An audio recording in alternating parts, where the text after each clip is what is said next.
sopanan geus teh lah oge di bejaan. Heeh.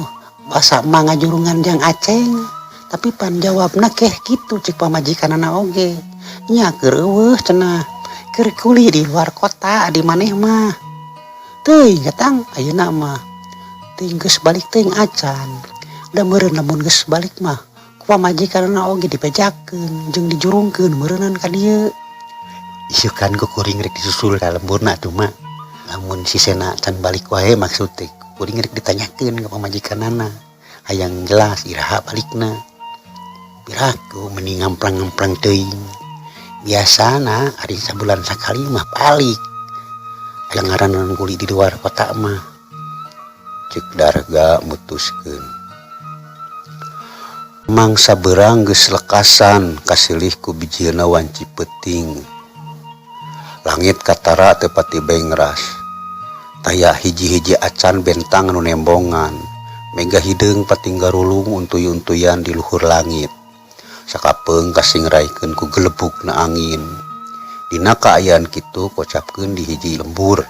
Nu katelahna lembur Cibeet, lemburna Juragan Mardisam. Jalma anu ngelekaan ka Mang Juha teh. Ngaliwatan nyata leungeunna Nini Cengkir.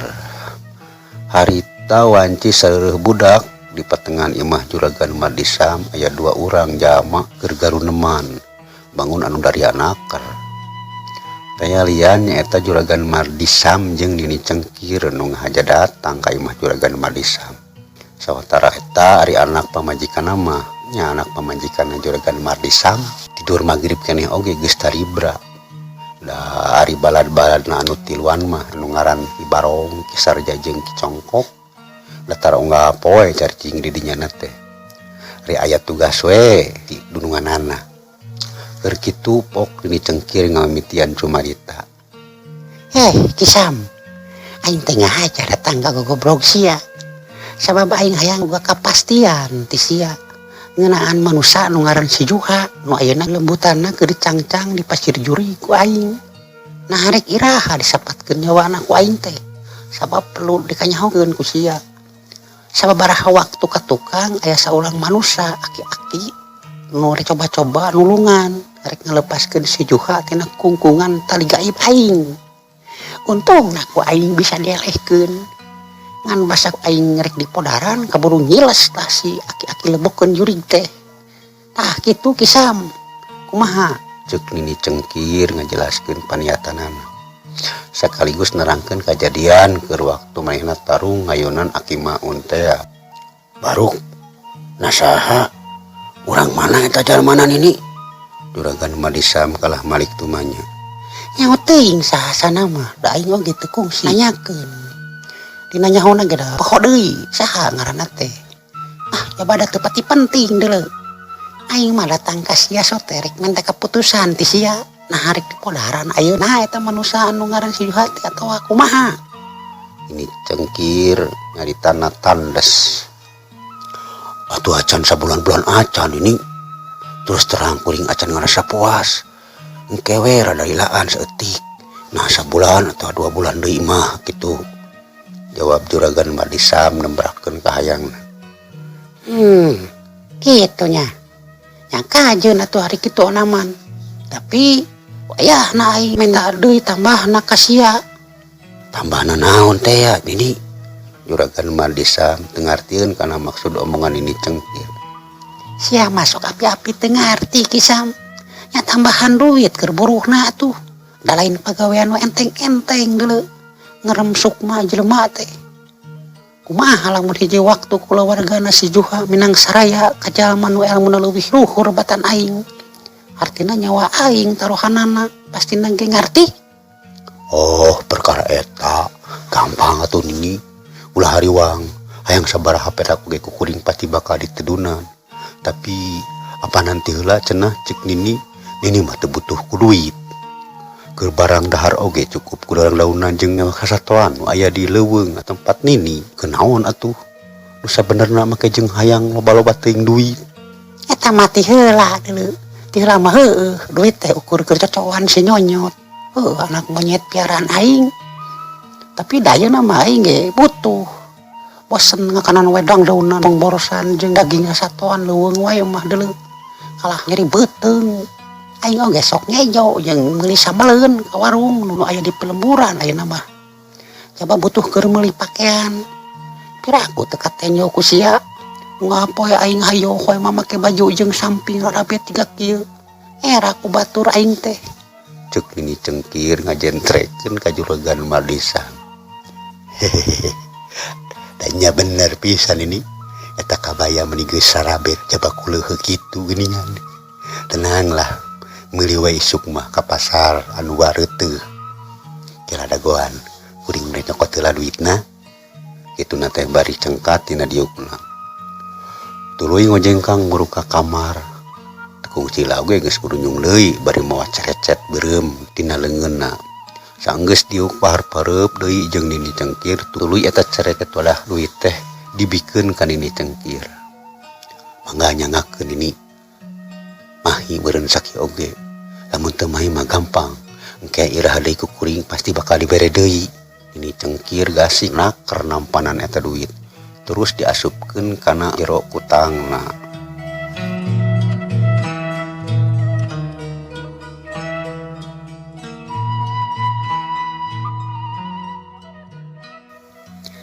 nuhun nya Kisam sakieu ge loba sabaraha ieu teh da aing mah teu bisa ngitung deuleu malum keur budakna aing mah teu kungsi ngalaman sakola sabab kaburu rame ku usum goronggolan harita teh aya ari 100.000 mah Nini loba sakitu oge keur meuli baju jeung beas nu sejenna mah moal beak nya moal beak sabulaneun jawab juragan Mardisa ngajelaskeun. Sakali deui aing nuhun pisannya ka sia. Lamun geus puguh kitu kahayang jeung keputusan sia, ayeuna aing rek mantog. Karunya kasih nyonyot ditinggalkeun sorangan, bisi tiriseun. Bari ngomong kitu na teh teu ngadagoan di temalan.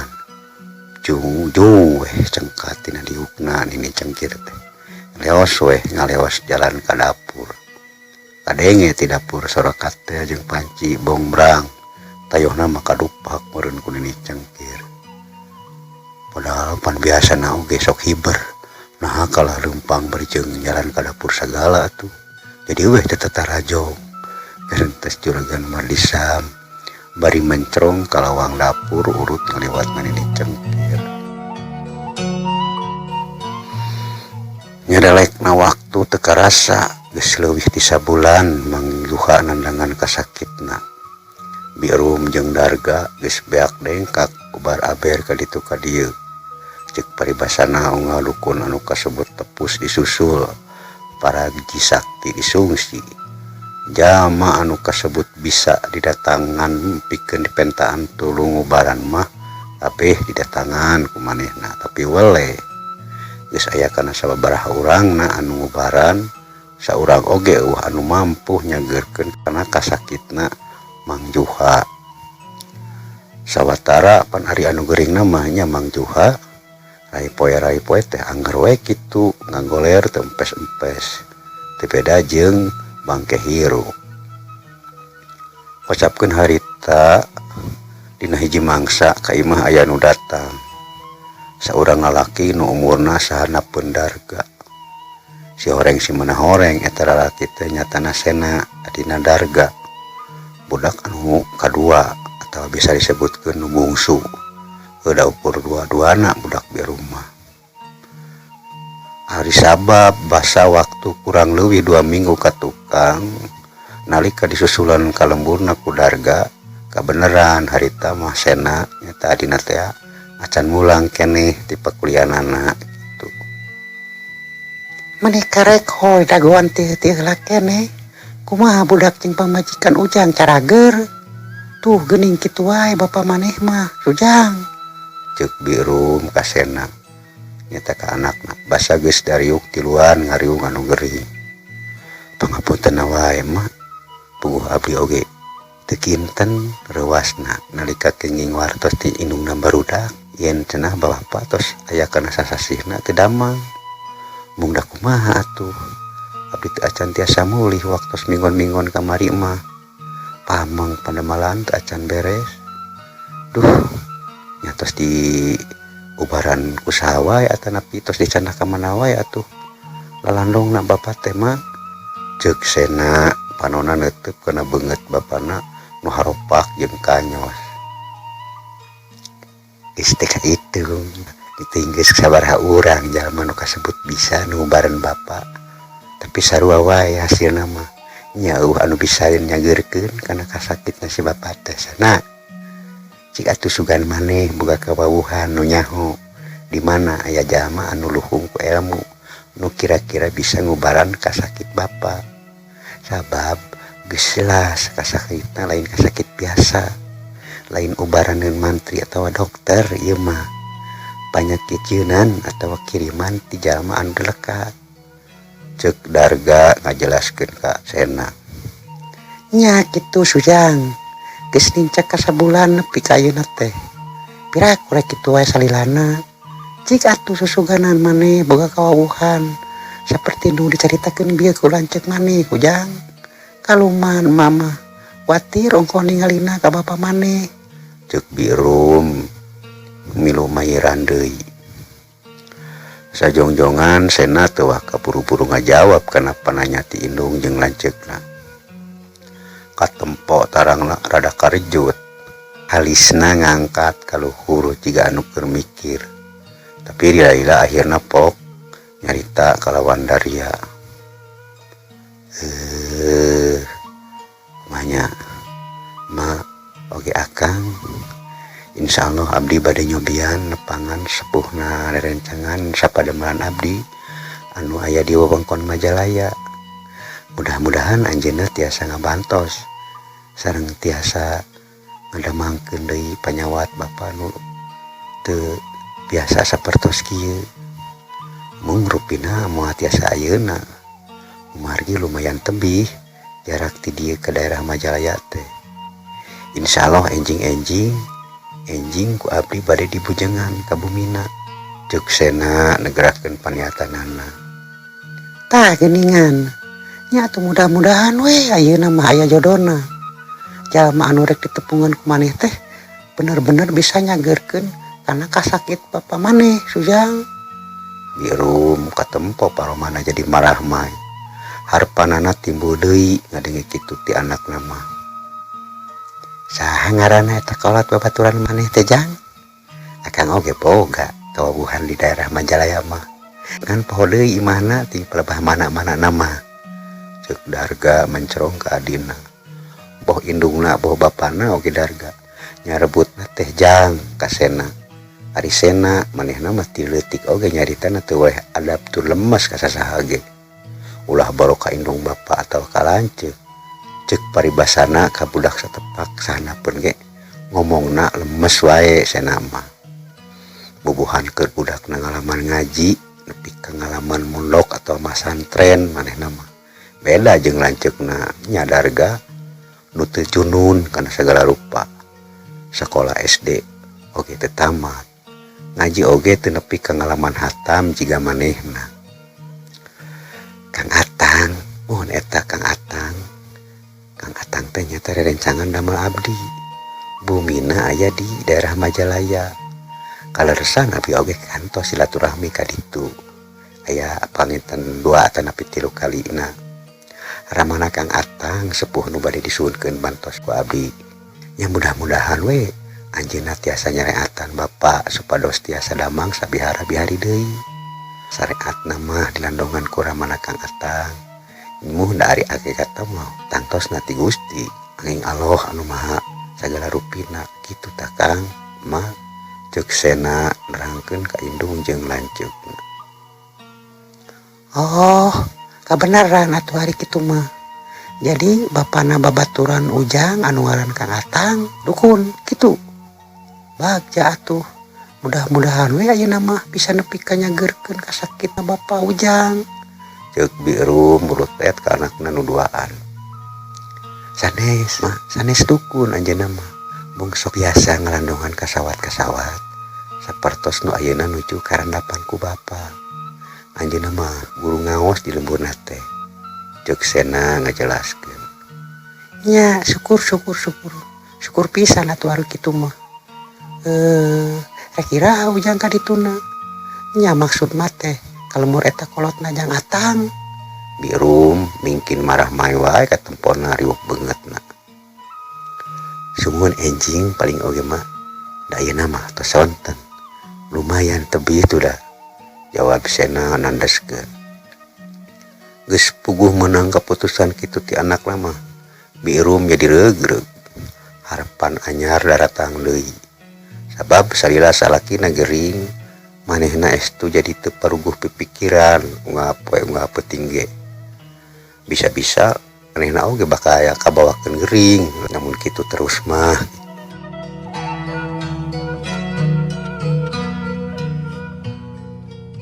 Kocapkeun waktu isukna rebun-rebun kene Sena geus aya di satengahing perjalanan.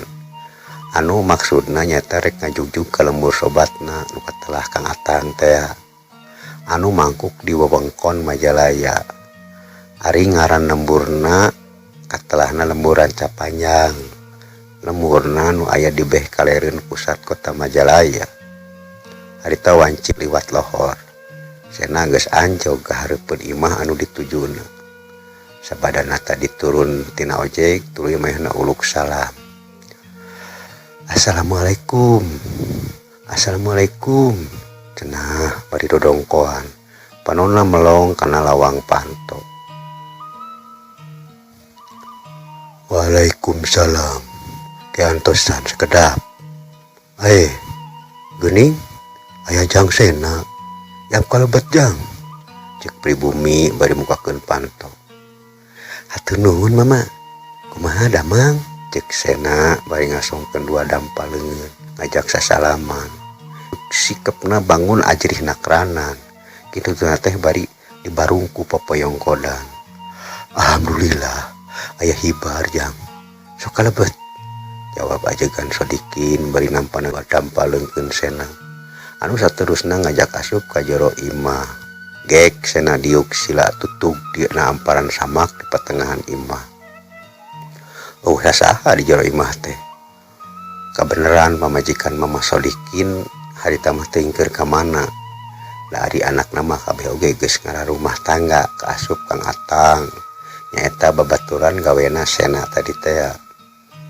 Ari ajengan Sodikin manehna sapopoena tara ka mamana. Atuh ari pikeun nyumponan keur pangabutuh sapopoena ngandalkeun tina tuncap tancep kuban kebon jeung urus sawah nu aya beh wetaneun lembur. Da pira oge hirup duaan kadua pamajikanana kitu duaan teh. Nya ari keur sapopoe mah tara nepi ka eueuh.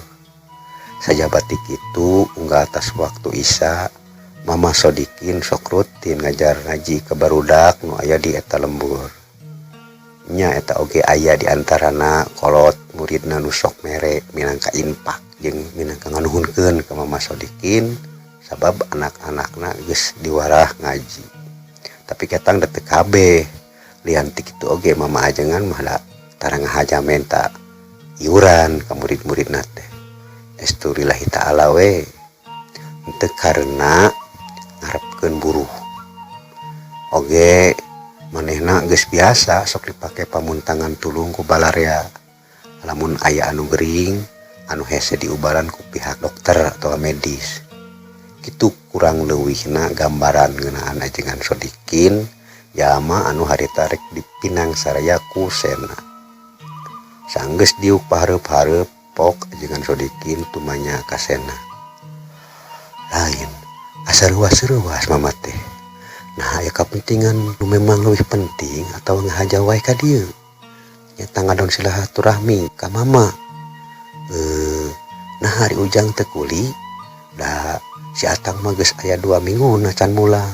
Basa mama nanyakeun ka pamajikanana teh. Ceuk mama ajengan neuteub seukeut kana beungeutna Sena. Sumuhun mama. Kang Atang mah paling minggon payun uwihna. Da kaleresan hanca pada malanana nu nuju di damelan aku abdi mah parantos beres. Da teh sami ngagara pada malanana antawis Kang Atang sareng abdi teh. Benten wangunan sami eta ge ari dunungan mah sadunungan kene gitu menawi mama jawab sena ngajentrekeun ka mama ajengan. Oh gitu baingan atuh hari kitu mah ari sugan mama sarua digawena sapagawean teu naon nu penting mah digawe we nya Jang. Jadi meureun ujang ka dieu teh ngan sakadar silaturahmi hungkul nya syukur atuh kumaha bapa jeung emak di lembur sarehat. Mama ajengan tu manya deui ka sena. Alhamdulillah aya hibar ari emak mah mumpun bapa nu nuju teu damang teh. Har negering naon kitu bapa ujang teh geus dibawa ka dokter atau acan. Mama ajengan neuteup kana beungeut sena bangun penasaran. Parahan tos eta oge saur emak sareng pun lanceuk teh. Da abdi rumaos nembe kamari abdi tiasa ngalongok ka pun bapa. Mari kitu terang pan. Luju aya di panyabaan teh. Saur emak cenah kasawatna pun bapa teh sanes kasawat biasa. Margi nalika dicandak ka sababaraha urang dokter. Saurna salirana mah sehat. Alhasil teu aya penyawatan ari secara medis mah. Mung upami saur jalmi-jalmi anu ka sebat jalmi tiasa cenah pun bapa teh lelembutanana kasaran ka hiji tempat anu sanes di alam manusia kitu menawi numutkeun katerangan ti emak mah. Tah abdi ayeuna saja nyuhunkeun mantoskan ka mama ceuk sena nerangkeun secara gemet ka mama ajengan. Dina sajaroni ngabandungan katerangan ti sena mama ajengan katempo sirahna ungut-ungutan. Panonna dipeureumkeun bari tetanggahan jiga aya anu keur diimpleng. Anu akhirna mah pok mama ajengan nyarita deui.